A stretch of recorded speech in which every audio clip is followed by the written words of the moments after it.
새벽 5시 인천국제공항. 수속줄 바로 앞에서 아내가 멈춰 섰습니다. 뭐해, 이제? 집에 가.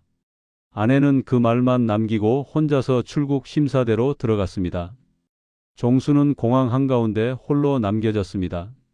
스피커에서는 승객의 탑승 마감 안내가 반복되고 있었습니다. 나는 아무 말도 하지 못했습니다. 대체 무슨 일이 있었던 걸까요? 이 믿기 힘든 이야기가 궁금하시다면 지금 구독 버튼을 눌러주세요. 이제 모든 것이 시작된 그날로 돌아가 보겠습니다.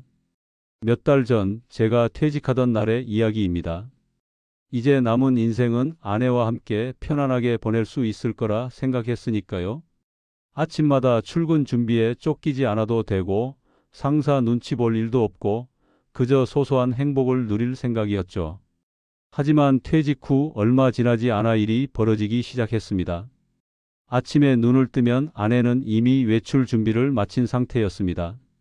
내가 어디 가느냐고 물으면 아내는 친구들 만나.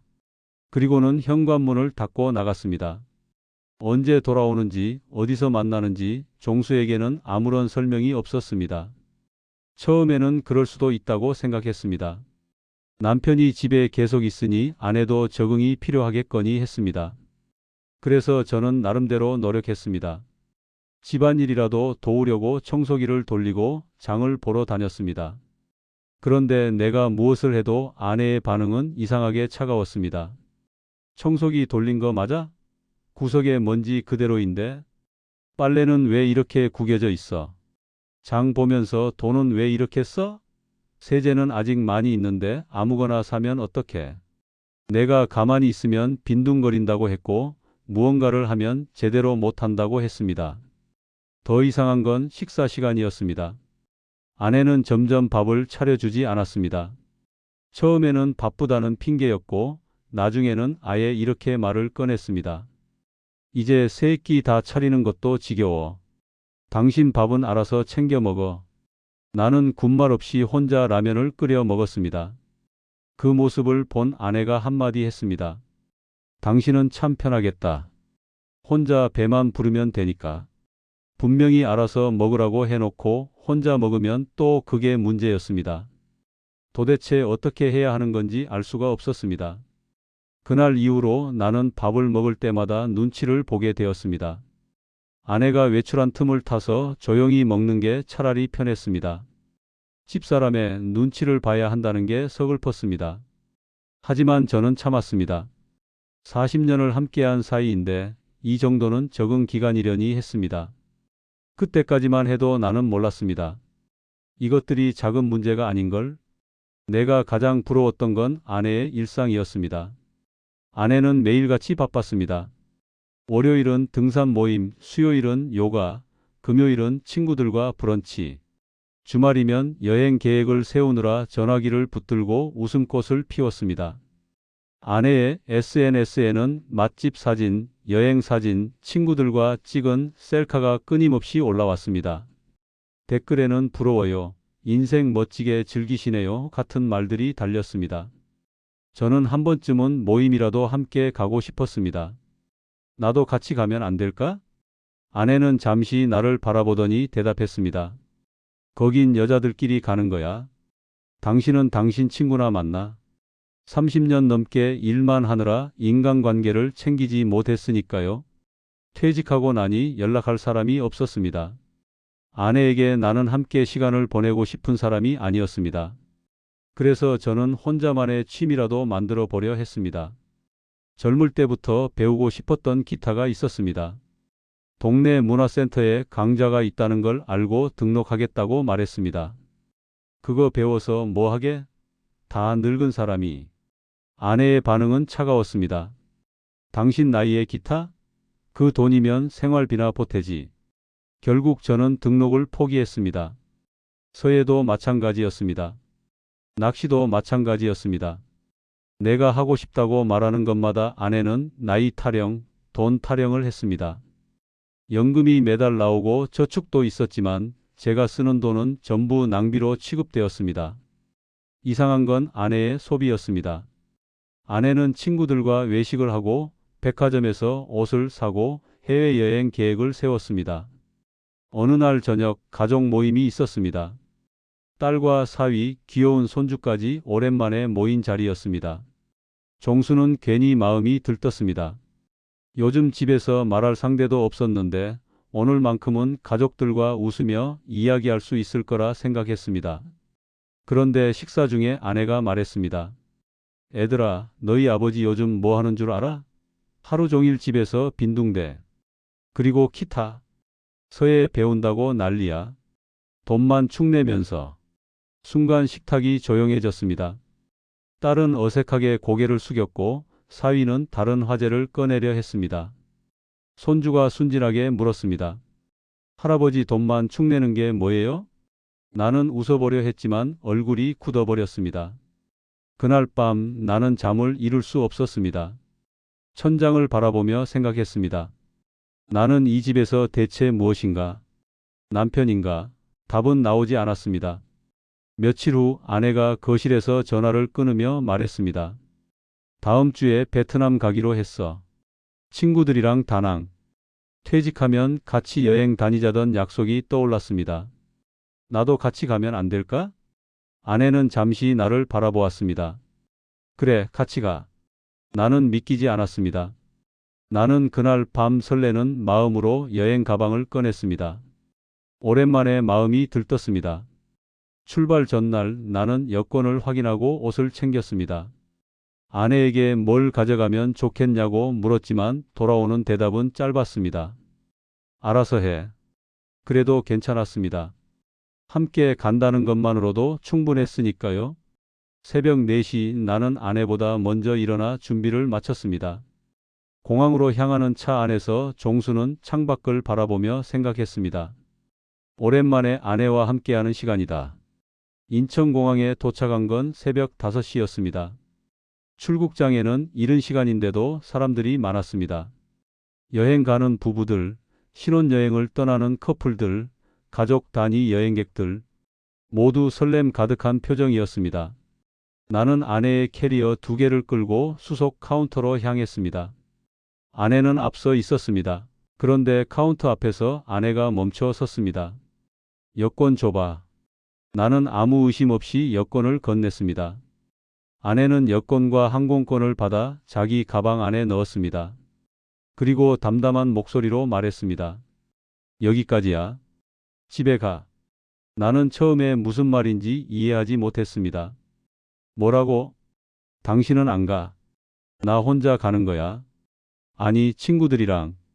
종수는 멍하니 서 있었습니다. 말이 나오지 않았습니다. 아내는 이미 출국 심사대 쪽으로 걸어가고 있었습니다. 단 한 번도 뒤돌아보지 않았습니다. 스피커에서 탑승 안내 방송이 흘러나왔습니다.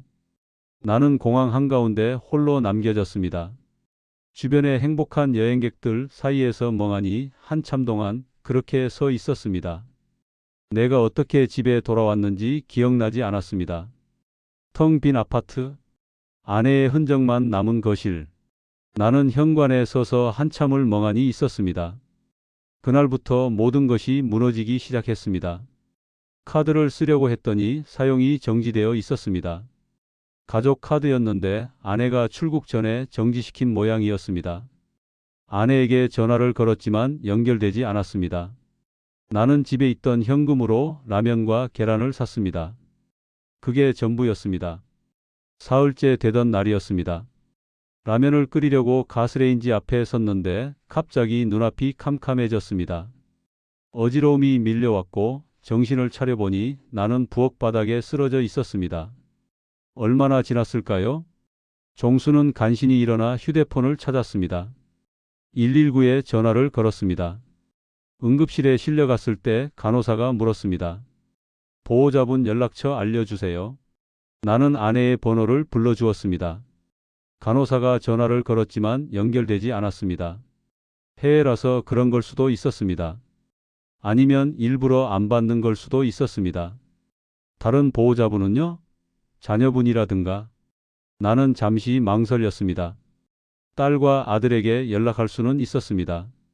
하지만 입이 떨어지지 않았습니다. 자식들에게 아버지가 쓰러져서 응급실에 왔는데 엄마는 연락이 안 된다고 말하고 싶지 않았습니다. 괜찮습니다. 혼자 있어도 됩니다. 간호사는 잠시 나를 바라보더니 차트에 무언가를 적었습니다. 나의 눈에 그 글씨가 보였습니다. 보호자 없음. 그 순간 나는 자신이 공식적으로 혼자가 되었음을 깨달았습니다. 의사의 설명은 짧아졌습니다.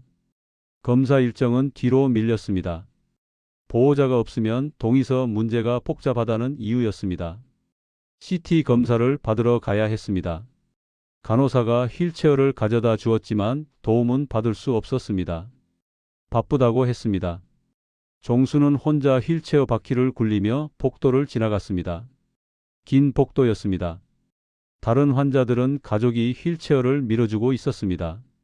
저만 혼자였습니다.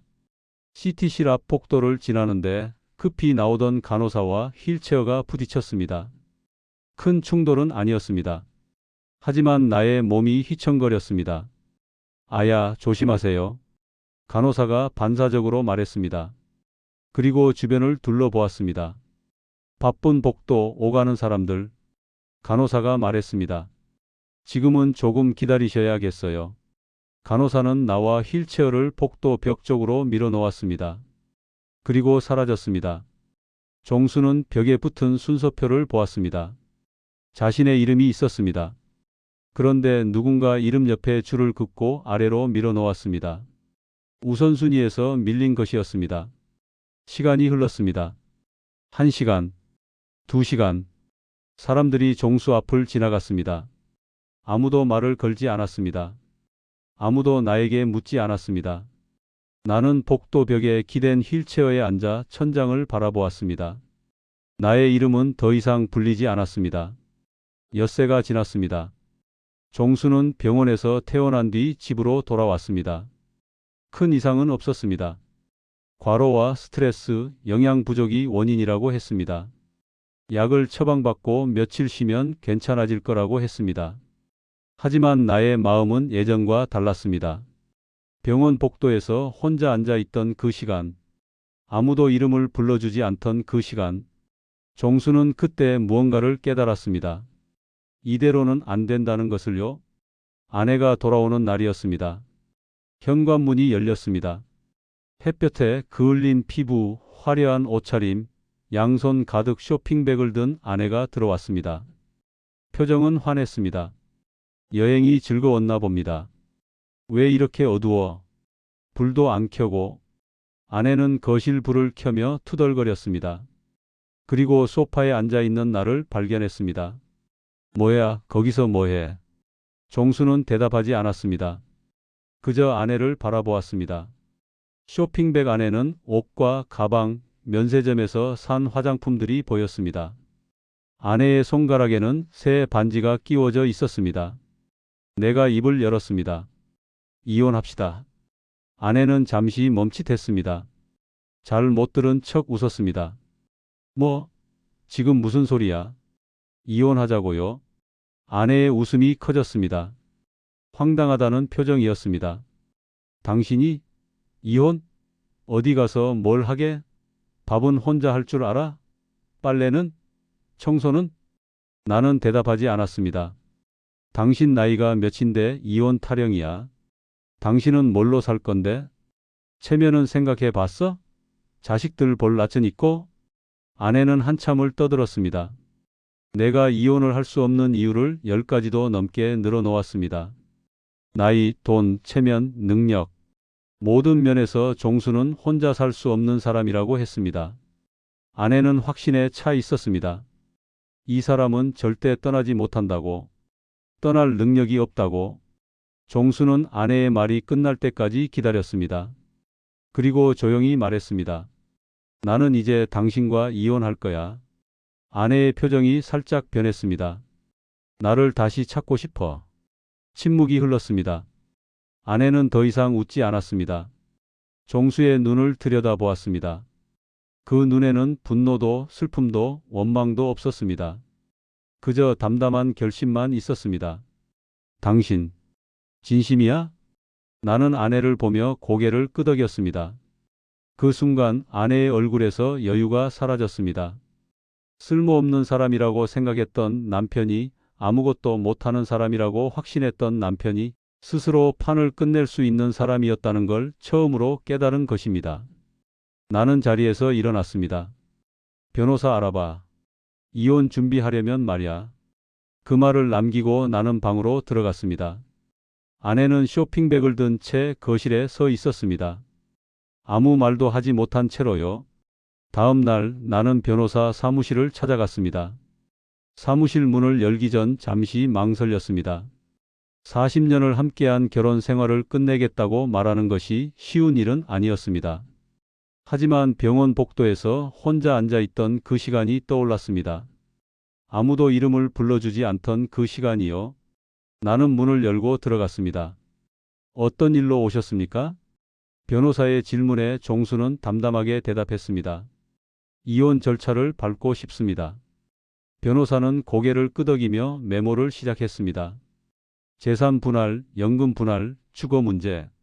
하나하나 설명을 들었습니다. 집을 팔고 절반을 나누면 작은 전세집 정도는 구할 수 있다고 했습니다. 연금도 나눠야 하지만 혼자 생활하는데 큰 무리는 없을 거라고 했습니다. 나는 물었습니다. 재산을 포기하면 절차가 빨라집니까? 변호사가 의아한 표정으로 되물었습니다. 포기하신다고요? 네. 재산 반은 필요 없습니다. 빨리 끝내고 싶습니다. 변호사는 잠시 나를 바라보았습니다. 그리고 천천히 말했습니다. 나쁘지는 않지만 본인이 원하신다면 협의 이혼으로 빠르게 진행할 수 있습니다. 나는 고개를 끄덕였습니다. 그날 저녁 종수는 딸에게 전화를 걸었습니다. 수진아, 아버지가 할 말이 있다. 전화기 너머로 잠시 침묵이 흘렀습니다.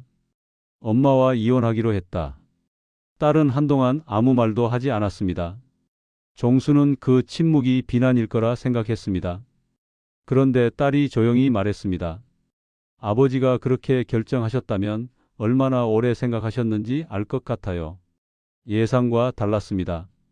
딸은 나무라지 않았습니다. 저희는 괜찮아요. 아버지 마음이 편한 대로 하세요. 아들의 반응도 비슷했습니다. 아버지 힘든 결정이었을 텐데 제가 돕거나 필요한 거 있으면 말씀하세요. 자식들이 자신의 마음을 이해해 준다는 사실에 나는 가슴이 뭉클했습니다. 적어도 혼자가 아니라는 생각이 들었습니다. 며칠 후 나는 부동산을 찾아갔습니다. 수원역 근처에 작은 원룸을 보았습니다. 6평 남짓한 방에 작은 주방과 화장실, 낡은 에어컨 하나가 벽에 달려 있었습니다. 창문 밖으로는 빌딩 벽만 보였습니다. 부동산 사장이 물었습니다. 좀 좁은데 혼자 지내시기에는 괜찮으실 거예요. 나는 방 안을 천천히 둘러보았습니다. 좁았습니다. 낡았습니다. 하지만 이상하게도 마음이 편했습니다. 이 공간에서는 누구의 눈치도 보지 않아도 될 것 같았습니다. 여기로 하겠습니다. 계약서에 서명하는 나의 손은 떨리지 않았습니다. 이제 진짜 새로운 시작이었습니다. 원룸 생활 첫날 나는 짐을 풀다가 멍하니 앉아 있었습니다. 여행 가방 하나와 옷 몇 벌이 전부였습니다. 40년 결혼 생활의 끝이 이렇게 가벼울 줄은 몰랐습니다. 하지만 이상하게도 마음은 무겁지 않았습니다. 첫 번째 난관은 빨래였습니다. 세탁기 버튼이 너무 많았습니다. 아무거나 눌렀더니 흰 셔츠가 분홍색으로 변해버렸습니다. 예전 같았으면 아내에게 혼났을 것입니다. 하지만 지금은 혼낼 사람이 없었습니다. 종수는 혼자 웃었습니다. 다음엔 색깔별로 분리해야겠네. 밥도 문제였습니다. 물 조절을 못해서 죽이 되기도 하고 딱딱한 돌밥이 되기도 했습니다. 라면은 국물이 넘쳐서 가스레인지가 엉망이 됐습니다. 하지만 누가 뭐라고 하는 사람이 없으니 마음이 편했습니다. 실패해도 괜찮았습니다. 내일 다시 하면 되니까요. 한 달쯤 지났을 때 종수는 동네 편의점에서 야간 아르바이트 공고를 보았습니다. 밤 10시부터 새벽 2시까지 4시간. 처음에는 망설였습니다. 65살의 편의점 알바라니 창피하다는 생각도 들었습니다. 하지만 생각을 고쳐 먹었습니다. 집에만 있으면 몸도 마음도 무거워질 것 같았습니다. 사람을 만나고 싶었습니다. 조금이라도 움직이고 싶었습니다. 면접은 간단했습니다. 점장이 물었습니다. 밤에 일하는 거 괜찮으세요? 네, 괜찮습니다. 그렇게 종수의 편의점 생활이 시작되었습니다. 처음에는 계산대 앞에 서는 것도 어색했습니다. 바코드 찍는 것도 서툴렀습니다. 하지만 손님들은 대부분 친절했습니다. 늦은 밤 공부하러 가는 대학생, 퇴근길에 맥주 한 캔 사가는 직장인, 야식 사러 나온 동네 주민들. 어느 날 단골 대학생이 말했습니다. 선생님, 요즘 자주 뵈네요. 새로 오신 거예요? 선생님. 그 호칭이 이상하게 마음에 와닿았습니다. 오랜만에 누군가가 자신을 사람으로 대해주는 느낌이었습니다. 네, 얼마 전부터 시작했어요. 멋있으시다. 저희 할아버지도 이런 일 하시면 좋을 텐데. 그 말에 종수는 처음으로 자신이 하는 일에 자부심을 느꼈습니다. 문화센터에도 등록했습니다. 예전에 배우고 싶었던 기타와 서예. 아내가 돈 아깝다고 막았던 것들이었습니다. 이제는 누구의 허락도 필요 없었습니다. 기타 수업 첫날 손가락이 아파서 제대로 누르지도 못했습니다. 하지만 포기하지 않았습니다. 한 달이 지나자 간단한 동요 정도는 칠 수 있게 되었습니다. 서예도 마찬가지였습니다. 삐뚤빼뚤한 글씨였지만 붓을 잡고 있는 시간이 좋았습니다. 수입은 예전보다 훨씬 적었습니다. 하지만 쓸 수 있는 돈은 오히려 많아진 느낌이었습니다. 눈치 보지 않고 쓸 수 있으니까요. 치킨 하나 시켜 먹는 소소한 사치도 이제는 죄책감 없이 누릴 수 있었습니다. 이혼한 지 1년이 지났습니다. 종수의 생활은 완전히 달라져 있었습니다. 아침에 눈을 뜨면 오늘 하루를 어떻게 보낼지 스스로 정했습니다. 누구의 허락도 눈치도 필요 없었습니다. 편의점 일은 계속하고 있었습니다. 이제는 단골 손님들과 안부를 나눌 정도가 되었습니다. 가끔 퇴근길 직장인이 수고하세요 하고 인사를 건네면 괜히 기분이 좋았습니다. 기타 실력도 많이 늘었습니다. 동요를 넘어 가요도 몇 곡 칠 수 있게 되었습니다. 서예도 마찬가지였습니다. 삐뚤빼뚤하던 글씨가 제법 반듯해졌습니다. 자녀들과의 관계도 오히려 좋아졌습니다. 예전에는 아내와 함께 있을 때만 만났는데 이제는 따로 시간을 내서 만났습니다. 딸이 가끔 원룸에 들러 반찬을 놓고 갔고 아들은 주말마다 전화를 걸어왔습니다. 어느 날 딸에게서 연락이 왔습니다. 아버지, 다음 주 토요일에 서연이 데리고 갈게요. 서연이가 할아버지 보고 싶대요. 손주 서연이를 만나는 날 종수는 아침부터 분주했습니다. 서연이가 좋아하는 과자를 사두고 방도 깨끗이 치웠습니다. 서연이가 원룸에 들어오자마자 말했습니다. 할아버지, 여기 할아버지 집이에요? 그래, 할아버지 집이야. 작다. 서연이는 좁은 방 안을 두리번거렸습니다. 그러다 벽에 세워둔 기타를 발견했습니다. 할아버지, 이거 뭐예요? 기타예요? 응, 할아버지가 요즘 배우고 있어. 와, 멋있다. 쳐봐요. 나는 서투른 손으로 기타를 집어들었습니다. 간단한 동요 한 곡을 연주했습니다. 틀리는 부분도 있었지만 끝까지 쳤습니다. 서연이가 박수를 치며 말했습니다. 할아버지 진짜 멋있어. 그 한마디에 나도 모르게 눈시울이 뜨거워졌습니다. 며칠 후 문화센터 발표회가 있었습니다. 한 학기 동안 배운 것을 무대에서 선보이는 자리였습니다. 종수는 떨리는 마음으로 무대에 올랐습니다. 객석에는 딸과 아들, 그리고 손자 아이가 앉아 있었습니다. 조명이 켜지고 종수는 기타를 들었습니다. 손가락이 떨렸습니다. 하지만 첫 음을 튕기는 순간 떨림이 사라졌습니다. 마지막 음이 끝나자 객석에서 박수가 터져 나왔습니다. 그 박수 소리 사이로 손자 서연의 목소리가 들렸습니다. 할아버지 최고. 종수는 무대 위에서 객석을 바라보았습니다. 박수치는 딸과 아들, 손을 흔드는 서연이.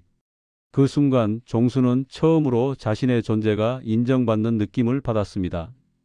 1년 전 병원 복도에서 아무도 이름을 불러주지 않던 그때와는 완전히 달랐습니다. 나는 내 이름과 행복을 되찾았습니다. 늦었다고 생각하지 않습니다. 자신의 선택으로 채워지길 바랍니다. 긴 이야기 끝까지 들어주셔서 감사합니다.